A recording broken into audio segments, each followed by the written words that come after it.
This is Tim here from Your Six Tech. Today in this video, I'm going to show you how to screen mirror your Android phone to your smart TV. Now you can do this a couple different ways. I have a Samsung phone. Just swipe down from the top right, and we can find a button under here that will say screen mirroring or casting.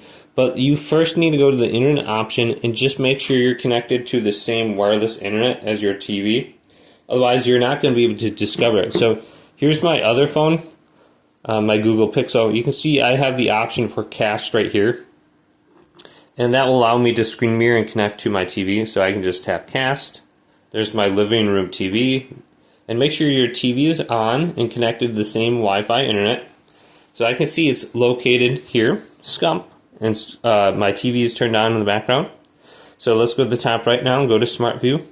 Tap on Smart View on our Samsung phone, casting, screen mirroring, whatever on the other phone. So I can see my living room TV is popping up here and should just discover things. So a lot of times it just discovers like my streaming sticks. My TVs aren't turned on, but my Google Streamer is right here. So I can just tap it.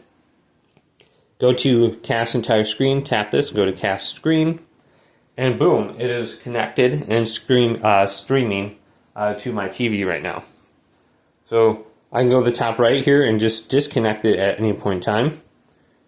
So the session has ended. Hopefully this video did indeed help you out.